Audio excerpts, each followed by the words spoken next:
things for you. Just 8 pitchers throwing tonight. What kind of stood out to you, and more specifically with Camden Sewell, it kind of seems like he's getting better and better each time he's out there.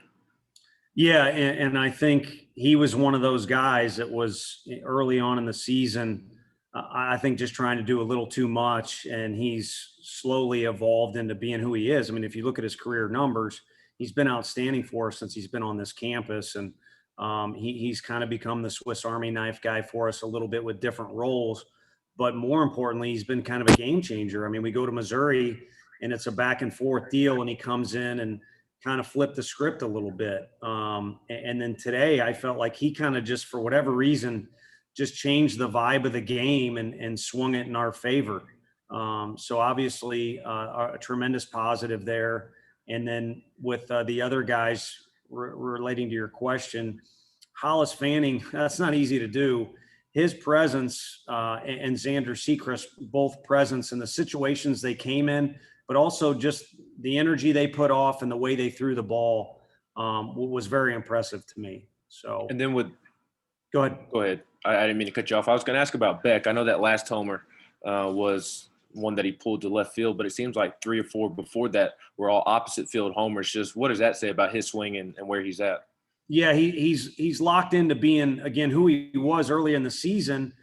He did so much damage in scrimmages and kind of separated himself from a lot of our hitters with how talented he is, but also how well he was doing. And a lot of the early season stuff, he was kind of popping up off the ball. You can't see my whole body, which is a good thing for me, but he was kind of popping up off the thing, and now he's kind of staying through it. And so with 2 strikes, you see him battling off good pitches. You see him putting the ball in play.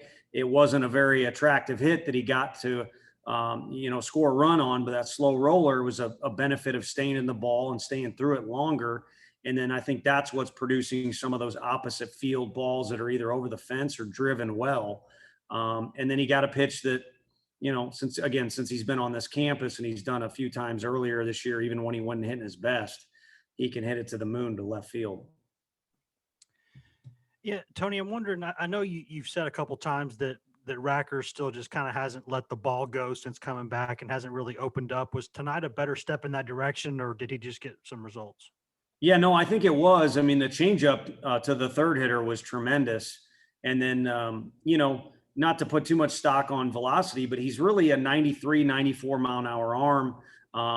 Maybe if he's out there for longer, it sinks a little lower. Maybe if he wants to reach back, he could maybe even touch a bit more.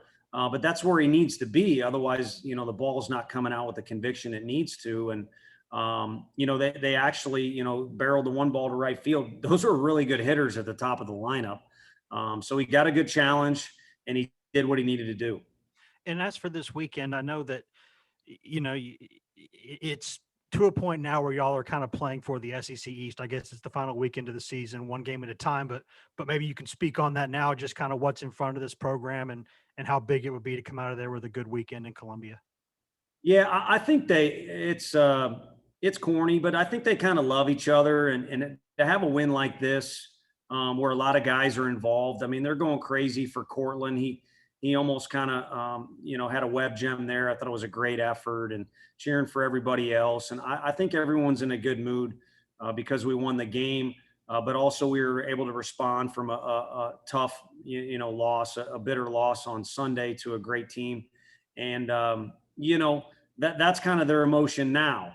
And then on Sunday, they were frustrated. They wanted to win. And then, Monday they were kind of relaxed because there wasn't so much you could do. So they've got a little recipe there that's kind of the one day at a time thing. You can put that up on the wall, but to actually live it is pretty tough. And I'm being sincere. I think that's kind of what they got going on. And maybe they'll start thinking about South Carolina tonight or this weekend, sooner than I will. But, when we get into town, we'll prepare. And I think if I could speak for the whole coaching staff and for our whole team, the deal is going to be about playing our best game one. Because the separator, who knows what it was against Arkansas or a couple other weeks. We didn't perform our best on Friday. And, you like to just kind of focus on that first game, I guess. Brian? Now it's a few days removed. Just what were your thoughts on the environment at Lindsey Nelson Stadium last weekend? And is there any takeaways on what that environment can be like long term? Sure. Well, I'll start with tonight. I mean, sorry to doubt anybody, which I didn't, but I was just kind of surprised at the crowd. I mean, same thing as our team. Like, this could have been let down Tuesday. We just had the number one show in the country in our facility, or number one team at the very least. And so maybe our guys didn't have as much incentive to play hard or to be prepared. And I thought they were. And the fans kind of matched that. I mean, I think we're 1,000 people off of what that is, but you know what? It's a work day and things like that. So that to me stuck out as much as anything.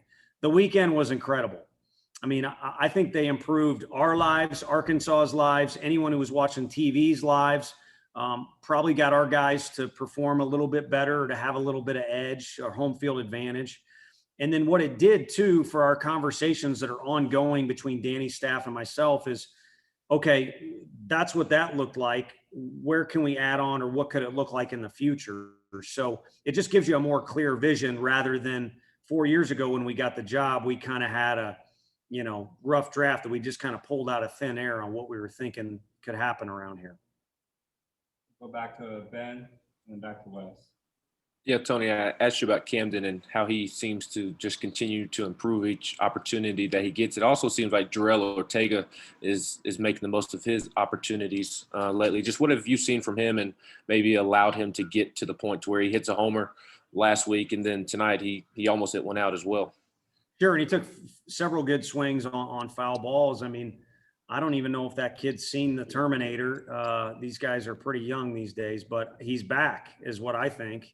That's kind of an extreme statement, but the guy, he was lethal in the fall. And I've seen him in high school as, Coach Elander recruited him and thought we had a really good one. And I think people in Florida did too. So he's capable of a lot. And, I'm not so sure he wouldn't be out there every day for us if it wasn't for COVID. So however this winding road has brought him to getting a spot start tonight, I really feel like he's kind of back to being himself in BP and in games. And he's a really, really good hitter. And so I'm looking forward to finding ways to slide him in there more. And I think he can help us down this stretch. And then this weekend, the second time, you'll go Thursday, Friday, Saturday. Did you learn anything about Thursday, Friday, Saturday from a pitching standpoint the first time you all did it?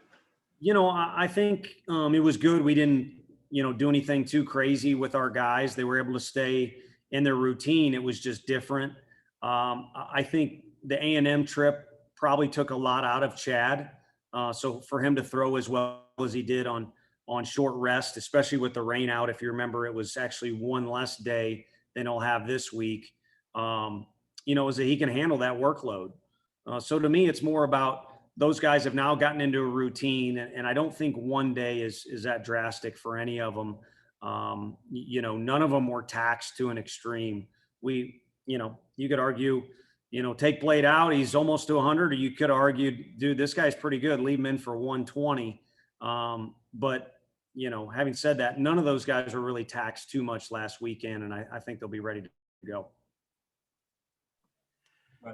Yeah, Tony, I know that, the way Beck's hitting the ball lately, people are starting to talk about a lot of that stuff. But with guys like Liam and with Jake, what they're able to do sort of consistently every single day, it's almost like they're already professionals, playing the game at a college level. How difficult is it to be sort of that consistent and just be on base as often as they are throughout an entire season? Yeah, it's a challenge, and what it requires is kind of reflects on what I was talking about, earlier about, hey, Sunday was a big game, but so is this one. So you have to show up every day, and on Monday you got to do something, whether it's rest or train on your own or whatever. The guy's lifted to make sure you're prepared. So it's a grind. It truly is. What I know more than anything is I've been in the other dugout facing those guys, either as a pitching coach or just an assistant or even in this role here. And it's a pain in the butt. You consistently kind of know where those guys are at, and they tend to wear you thin a little bit. They affect the game even when they don't do something dynamic at the plate. And you bring up the right two guys, but I think if you take that out and just go off my answer right there, I think you could apply that to our whole lineup, which makes it, you feel very grateful to come to work and see some of these names that you can write down. And I guess generally, what are your thoughts on South Carolina? I know it was all about Belmont tonight, but I mean, obviously Clark's a great hitter. I mean, what have you seen overall from South Carolina? Yeah, he's a name that's thrown out there a lot for good reason, but he's surrounded by other guys that are like that too. I mean, the park can play lively. There's a tremendous tradition there with their program, and they get a strong fan base, and they're always into the game, cheering on their team or trying to get under your skin.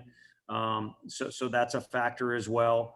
And then those guys have, put that team this year in the conversation of, well, who might be in Omaha? Well, they're certainly a contender as much as anyone in our league. And, they seem to put together a great weekend last weekend on the road at Kentucky.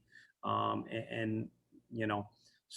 I think it'll be the same as every other weekend. It's going to be a pain in the butt for everybody. And by Sunday, you're going to be exhausted, or I'm sorry, it'll be Saturday this week. But it'll be fun to, get back on the road. And I think our guys like doing that for whatever reason. And, by this time they're already close, but when you're on the road, it brings you a little closer together, and we'll see what we can do in game one and then kind of go from there. Two more, Trey, and then we'll finish with Brian. Hey, Tony, two questions. What's the main thing that you're looking for out of this group heading to Columbia, on Thursday, whether that be pitching or hitting, is it consistency? And then also the second part of that, you guys wrapping up on Saturday, any kind of benefit to that, before y'all have to head to Hoover next week? I don't want you to look ahead, but. Yeah, no, but it's fair because I've done it. I've been a part of teams that have done it differently, because the Big 12 would do that too. We've kind of got a unique thing going on where we're going east.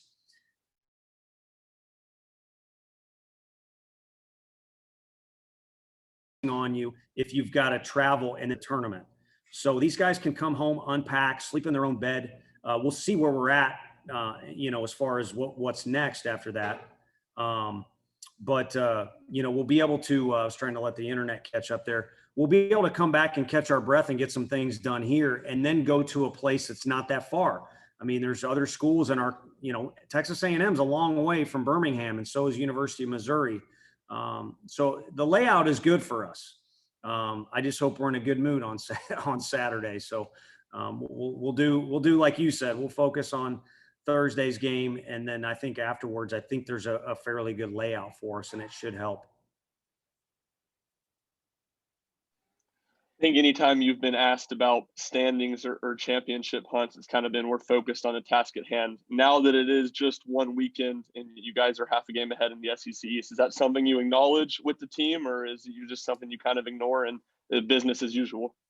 It was chaos out there in right field when we met post game, so I didn't have much control of the team for whatever reason. So again, I think these guys enjoy each other's camaraderie, and there was some excitement there. So it's just kind of like I said, it goes back to the answer that isn't a controversial one, and it's not a real great one, but I do think it's kind of just the next day thing. And with South Carolina, it hasn't been that long. You show up to the stadium and you want to win a national championship, because there was a time not too long ago they won back-to-back. Arkansas, Bonfield can tell you, they were just in the national championship game, 1 out away from winning the thing. So what they want to do is get back, and they want to finish that last out. These narratives are different for each program. And I think ours is held true to what you're saying, just because it's who we are and where we're at with everything right now. And hopefully I'm not just blowing smoke, but that's the vibe I get from the guys. And if it's truly the case, then it can help us into Thursday, because that game one is always important, in every series. Goes without saying. And then, of course, game two is just as important. But that's where we're trying to narrow our focus. And then maybe on that bus ride home on Saturday or an off day Sunday, we can all take a deep breath and say, this is exactly what's going on and exactly what's going to happen. Thanks, Coach. Thank you all. Take it easy.